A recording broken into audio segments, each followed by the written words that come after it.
بسم اللہ الرحمن الرحیم۔ السلام علیکم ناظرین۔ مرزا غیاث الدین بیگ نے صفوی دور میں ایران سے ہندوستان کا سفر اختیار کیا تو راستے میں قندھار میں اس کے ہاں اس بختور بچی نے جنم لیا جس نے آگے چل کر نورجہاں کے نام سے تاریخ میں اونچا مقام حاصل کرنا تھا۔ غیاث الدین ذہین آدمی تھا، ایرانی روایات کے شناور، سہن فہم، خط شکستہ کے ماہر۔ انہوں نے اپنی شخصی خوبیوں کی بنا پر جلد ہی دربار اکبری میں اہم مقام حاصل کر لیا۔ قندھار میں آنکھ کھولنے والی مہر النساء لاہور میں نورجہاں بن کر اسودہ حال ہوئی۔ لاہور سے انہیں بڑی محبت تھی جس کا اظہار اس لازوال شعر کی صورت میں کیا۔ لاہور ربا جان برابر ہریدا آئم، جان دادا ایم آئم و جنت دیگرم ہرید آئم۔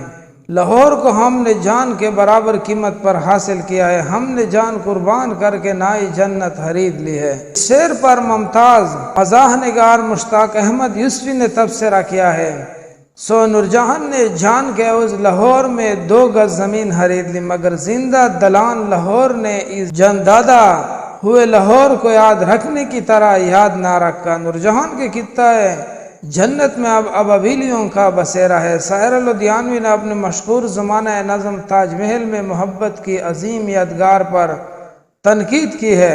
ایک شہنشاہ نے دولت کا سہارا لے کر ہم غریبوں کی محبت کا اڑایا ہے مذاق۔ نورجہاں جہاں اچھی شاعرہ تھی، ادب کا نترا سترا ذوق رکھتی تھی، اردو کے ممتاز شاعر راشد نے اپنے مضمون نورجہاں کا آدمی فہم میں چند ایسے واقعات بیان کیا ہے جو ان کی ذہانت و فطانت کی خبر دیتے ہیں۔ راشد لکھتے ہیں، نورجہاں واحد عورت تھی جو جہانگیر کے دربار میں اپنی برجستگی اور حاضر دماغی کی وجہ سے کئی شاعروں پر سبقت لے جاتی۔ ایک دفعہ کسی بات سے ناراض ہو کر شہنشاہ نے زہریلی نظروں سے نورجہاں کی طرف دیکھا تو اس نے بادشاہ کے غصے کو موم کرنے کے لیے کہا، ہم نازک ہیں اور ہم میں یہ تلخ ترش برداشت کرنے کا حوصلہ نہیں، ہم آنسوں کے قطرے کی طرح جس کے لیے آنکھ کا جھپکنا بھی چکی میں پیسنے کی طرح ہے۔ نورجہاں اور جہانگیر کے درمیان اکثر و بیشتر حاضر جوابی کا تبادلہ ہوتا رہتا تھا۔ ایک دفعہ جب وہ اپنے محل کے بلخانے میں کھڑے تھے تو انہوں نے دور ایک بوڑھے کو سڑک کے کنارے جاتے دیکھا تو جہانگیر نے کہا، یہ ضعیف لوگ اپنے ناتواں جسموں کو کیے لیے پھرتے ہیں۔ نورجہاں نے فوراً جواب دیا، یہ اپنی جوانی کے دنوں کو اس خاک میں تلاش کرتے ہیں۔ ایک اور موقع پر شہنشاہ اور اس کی محبوب مالکہ دربار شاعروں کے ہمراہ ایک آدمی محفل میں بیٹھے تھے۔